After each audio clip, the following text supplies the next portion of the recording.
The unsacred age is over. The strongest and most ancient of the races, the invincible Vinvanir, have received their long-awaited emperor. Unpinning their ring kingdom from the world, they sailed their great northern continent back into the strange waters of the Sea of Pleats. Left behind as custodians of their legend is the small island republic of Arbonhale. Founded by a saint, it has prospered for over 7 centuries as a beacon of justice, gentle rule, economic benevolence, exploration, high education, scientific curiosity, and deep moral investigation. Spreading out from this song-raised island, spanning the Southern Sea, is a loose maritime federation of age-old cities, ports, island states, duchies, and trading nations called the Sabler Commonwealth. Now a legitimate power, the Sabler Commonwealth has begun challenging the cruel realms surrounding it. Desiring all men in all places to be free, the Sablers have used strategy and economic sanctions to abolish piracy at sea, end slavery on land, and topple tyrants wherever they find them. To these ends, a great standing army, supported by an equally formidable fleet, has been created, the Sabler Order. Heirs to the covenants, obligations, and secrets of the departed Vinvanir, the Sablers have crowned their first king, now 20 years into his rule. Discovering a 6,000-year-old covenant, one ratified by the Vinvanir House of Pale Dragon, the Sablers have entered the western kingdom of Sanzakarth to adjudicate the crowning of a queen. However, a warlord by the name of Kuinkazner opposes the intervention, and is marching toward the Sabler forces stationed at the old seaside fortress of Anzioch to destroy them. This is the setting for Savage Errands. In the 19th, 20th, or 21st year of King Donohue's reign, depending on which calendar one used, an estrangement in the Western fortunes, now 10 years old, had escalated to civil war. A warlord had risen to power by the name of Kuinkazner, and it was to that cold and pitiless name that many strange rumors had come to be nailed. The fast-moving and well-financed Kuinkazner had humbled many of the ancient cities and shrines of northern Sanzakarth. Desert kingdoms seemed to breed tyrants, one kind of desolation begetting another, and this Kuinkazner was as cruel as any other. He made an open show of those who denied his ancient claims, burning whole towns, crucifying entire families, seizing whatever assets pleased him, executing peaceful priests, burying scholars alive, throwing disabled children into pits of starving hyenas, desecrating temples erected to those better spirits who refused to hear his bloody vows, and enslaving tens of thousands for their unwilling part in his coming kingship. Withstanding him, sequestered in the ancient fortress of Anzioch, was a young girl by the name of Saleawan. However, the current queen of Anzioch, 22nd of her line, the scheming Gwen Siratu, ignored the claims of Saleawan, intending instead to promote her own daughter, Sinshardane, and come to treaty with Kuinkazner by marriage. And so, Anzioch was a city with 2 queens, one backed by the lawful Sabler order and another by murder, malice, and intrigue. Invoking a forgotten covenant, the Sablers captured Anzioch with only 5,000 men and held it under the authority of an old but celebrated Vambrasian name, Pale Dragon. The Sabler commander, the prestigious General Sax Alan Girolamo, a man who had walked the world for 85 years and killed for 70 of them, held the city in obedience to King Donohue's primary wish, that Sanzakarth must not fall back into heathenry. The very image of that heathenry was Kuinkazner, commanding a 200,000-man army, whose hateful gaze now lay fixed on Anzioch, the great seaside fortress that guarded the southern Sea of Hooks. Fortunately for the Sablers, their best allies included the legendary Blackthorns of the Eastern Fortunes and the House of Yale, which had recently immigrated from the distant skies of Royos. The breadth of the Sabler Commonwealth, with its fair practices, devotion to law, free markets, and broad moral and economic benevolence, was too philosophically precious and commercially prosperous to risk the advance of a rapacious desert-dwelling despot. Investing themselves into the matter, the Blackthorns and the Yales came to Anzioch offering aid, insight, money, and, as the Sablers had hoped, the use of their many strange artifacts. Tristanué Yale was one such ally. She was living on Arbonhale at the time, a small islet off the eastern side of Arbonhale, the island capital of the Sabler Commonwealth. It was purchased 20 years prior when 2 of her aunts, Alessia and Devon, barely older than her, were gallivanting around the Southern Rhone. It was open to anyone from the houses of Blackthorn or Yale, or any of their many political allies and personal friends. As for Tristanué, she loved to travel. Whether it was to the far eastern fortunes to see her relatives, those benevolent rulers of Nymeria, the Blackthorns, or west to Sansabay to visit her cousins there, she loved the breadth and diversity of the civilized world. Nonetheless, whenever Tristanué went home, she went to Arbonhale. After having spent almost 5 months in Anzioch, in no small way irritating General Saxe Alan Girolamo with her many daring but unsanctioned midnight raids against Kuinkazner's flanks and less defended fortifications, which, when timed right, included the old religious capital of Anzioch. She was delighted to be over 130 leagues away from even one grain of sand, and the general scowls. In those weeks, she and her younger sisters Tristana and Tristal returned to their favorite pastime, pearl diving nude into the warm clear blue waters around Arbonhale. When the Ministry of the Ungentlemanly Warfare and Strange Auspices learned Tristanué planned to return to Anzioch, their senior officer, Lord Hoel, proposed a co-venture, allowing a small number of Sabler explorers and spies to travel with her. Hoel would have made this petition to Tristanué's successful cousin Orland, but she could not be found.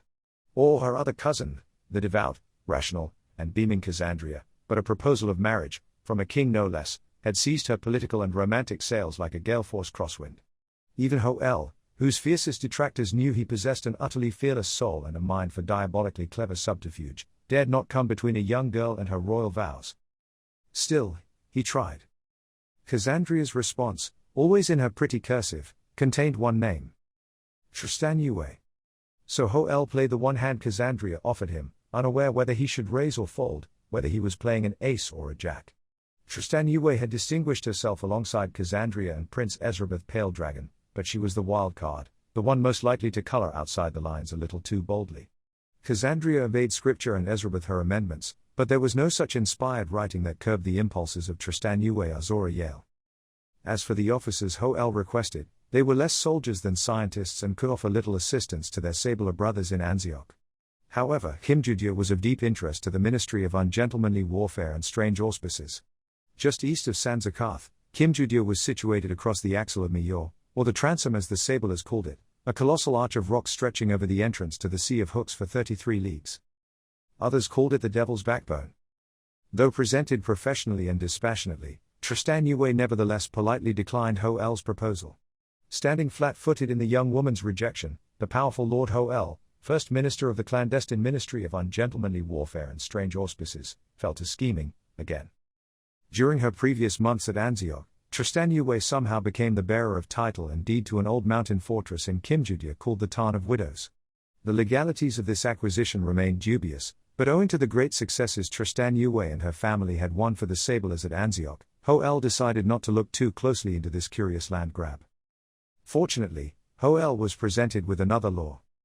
The Ministry of Remote Ages had delivered a fragment of a northern prophecy flagged for relevance by a rather insightful scribe. As for the prophecy itself, it belonged to a Bezalite oracle named Adarike, now 10 centuries old. All good politicians recognize that few things coax the anxious soul like a well-timed prophecy. So Hoel decided if he could not win Tristanué over on the merits of a co-venture or blackmail her over forged documents, he would play to her vanity, a foible all too common among the young and beautiful. Adarike's prophecy, in part, read: "A dangerous one comes. Beautiful like smooth cedar in winter, leafless, lordless. She is coveted by men. Women desire her. Wing and stone. She battles from above. She is wrapped in the sky. A crown of sky. Eyes of sky. She judges from a hard terrace. Under her, the night has grown wings. Voncubrea rises." Despite being warned that prophecies were little more than riddles dipped in molasses, sticky to the touch, and impossible to unknot, Tristanué nonetheless believed those old words forspoke her, or at least her growing popularity, though she preferred the word fame. In other words, she took the bait. And though vanity is never a virtue, her swagger was not entirely unfounded. The Loring King's granddaughter considered herself heir to his assets and legend. Like all the Yales who were graced and glamorized by her grandfather's most extraordinary power, the mysterious Loring Hex, she believed herself a deadly contestant in any match. Like her father, her complexion was lighter than carob but darker than caramel, a hue the Sablers cited as cedar, though they sometimes spelled it Sadar. This hue was Semokan in the Old Sarkin language and Jar Kara May in the Kimjudian tongue. All this proving something as simple as color can elude consensus.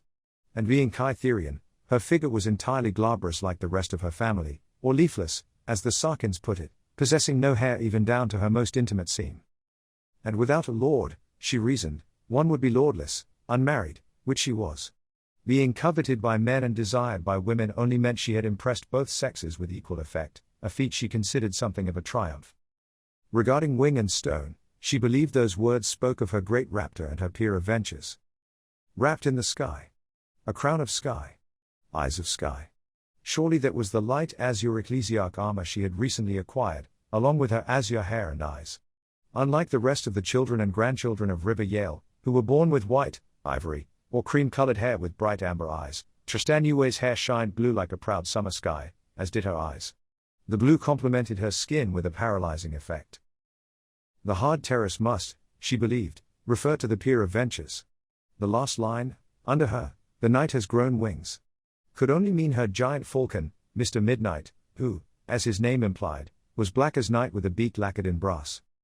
Regarding Voncubrea, neither the Ministry of Ungentlemanly Warfare and Strange Auspices, nor the Ministry of Remote Ages could make sense of the name other than to lean on some incomplete and questionable southern scrolls that claimed it belonged to a vanished goddess queen of Kimjudia. Captivated by all those words, ones that were simultaneously old and near, prevision that straddled the ages, Tristanué agreed to Hoel's band of merry experts. They were, in order, Sir Andeclay, a titled mechanical engineer and naturalist from the Ministry of Distinctive Differences. His brother Andeshaw was an accomplished astronomer in the Republic of Brune. Elshender of Teal, a historian and archaeologist from the Ministry of Remote Ages. Cyro Lucis of Aulin, an older aristocratic arbiter from the weird Ministry of Undeviated Souls. Valeroy and Hax, two armed escorts, or shore men from the Ministry of Ungentlemanly Warfare and Strange Auspices. Tristanué guessed they were assassins. Further distinguishing her trip were two kings and a prophetess named Lady Skythorn, a young saint who overthrew nations with carols and moved mountains into the sea with songs.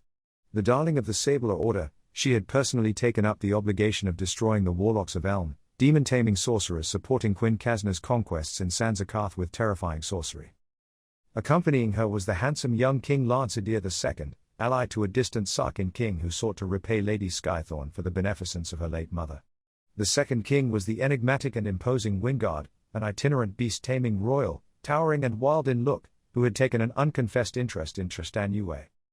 In addition to all these exalted souls, two others came along, a pubescent Sanzakarth native named Saranda, formerly Jocessa, who served as her page, and her black-haired, blue-eyed bodyguard Jocasta Valorn. This ends part 1 of the 6th Kuinkazner.